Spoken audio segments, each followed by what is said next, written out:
नमस्कार। तर आवळा आपल्या केसांसाठी चांगला आहे हे आपल्या सगळ्यांनाच माहिती आहे। आवळ्याने डॅन्ड्रफ कमी होतो, केस आपले चांगले वाढतात। केसांचे कोणतेही प्रॉब्लेम असू दे, जर हेअर फॉल चालू असला तरी देखील आपण आवळ्याचं तेल लावतो किंवा आवळा खातो, आपण आवळ्याचं खूप काय काय करत असतो। पण तुम्हाला योग्य पद्धतीने जर तुम्ही आवळा तुमच्या केसांसाठी वापरला तरच त्याचा फायदा तुम्हाला मिळणार आहे। आणि योग्य पद्धतीने तुम्ही आवळा कसा वापरू शकता, तुम्हाला जर पांढरे केस असतील तर आवळा कसा वापरायचा आहे, केस वाढीसाठी आवळा कसा वापरायचा आहे, डॅन्ड्रफ साठी आवळा कसा वापरायचा आहे, ते मी तुम्हाला आजच्या व्हिडिओमध्ये सांगणार आहे। चला तर मग आजचा व्हिडिओ आपण लगेच चालू करूया। जर तुम्हाला हेअर ग्रोथ करायची असेल तर आवळा पावडर कशी वापरायची, तुम्हाला 1 ते 2 चमचे आवळा पावडर पॅन मध्ये भाजायची आहे आणि ते तुम्ही खोबरेलच्या तेलामध्ये आणि ऑलिव्ह ऑइल हे 2 तेलामध्ये ती आवळा पावडर मिक्स करून ह्याचा असे चांगलं मिक्सचर करून तुम्हाला तुमच्या स्कॅल्पवर लावायचं आहे।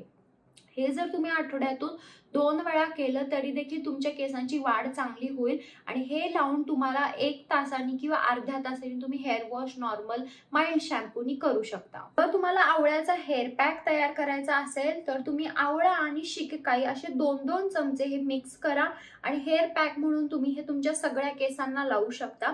तुम्हाला 1 तास हे तुमच्या केसावर ठेवायचं आहे आणि नंतर तुम्ही वॉश करू शकता। तर याने ना तुमचे केस जाड होतील। जर तुमचे केस पातळ असतील, खूप जास्त असे पातळ झाले तर तुम्हाला थोडासा थिकनेस हवा आहे, थोडेसे जाड केस हवे असतील तर हे हेअर पॅक तुम्ही आठवड्यातून 2 वेळा किंवा एकदा लावू शकता। जर तुमचे फाटे सारखे फुटत असतील, केसांना स्प्लिट एंड्स असतील, त्याच्यासाठी तुम्हाला 2 अंडी घ्यायचे आणि त्याच्यामध्ये 3 चमचे आवळा पावडर घालायचे आणि हे मिक्स करून चांगलं लावायचं आणि हे 1 तास तुमच्या केसांवर ठेवायचं आणि 1 तासानंतर वॉश करू शकता। जर तुम्हाला अंड्याचा वास सहन होत नसेल तर तुम्ही हा पॅक लावू नका, पण हा खूप फायदेशीर आहे जर तुम्ही अंडा आणि आवळा पावडर लावला तर। तुम्ही जर महिन्यातून एकदा 2 महिन्यातून एकदा मेहंदी लावत असाल तर मेहंदीमध्ये देखील ना तुम्ही 2 ते 3 चमचे आवळा पावडर घालू शकता। तर मेहंदी जेव्हा तुम्ही रात्री भिजवता लोखंड तव्यात किंवा भांड्यात, त्याच्यामध्येच तुम्हाला आवळा पावडर घालायची आहे आणि ती रात्रभर भिजू द्यायची आणि दुसऱ्या दिवशी ती तुम्ही मेहंदी लावू शकता। तर याने ना तुम्हाला जे काही पांढरे केस सारखे सारखे होत असतील त्यांना एक छान कलर पण येईल आणि हे जर तुम्ही दर 2 महिन्याला वगैरे ही जर मेहंदी वापरली आवळा पावडर सोबत तर तुमचे पांढरे केस यायचे कमी पण होतील आणि जे काही पांढरे केस झाले असतील त्यांना एक छान काळसर असा कलर देखील येईल। त्यामुळे ह्याच्यासाठी देखील तुम्ही आवळा पावडर वापरू शकता। जर तुम्हाला डॅन्ड्रफ असेल तर तुम्हाला थोडंसं दही घ्यायचं, त्यामध्ये आवळा पावडर घालायचे आणि ते तुम्ही जिथं जिथं डॅन्ड्रफ आहे तिथं हे मिक्सचर लावू शकता। हे फक्त डॅन्ड्रफ साठी आहे, डॅन्ड्रफ असेल तरच दही आणि आवळा पावडर वापरा। जर तुम्हाला केसांना एक खूप छान कलर द्यायचा असेल, केस खूप जास्त आतून पांढरे झाले असतील आणि नॅचरल कलर द्यायचा असेल तर तुम्ही 2 चमचे आवळा पावडर आणि 2 चमचे कॉफी पावडर हे चांगलं मिक्स करा पाण्यात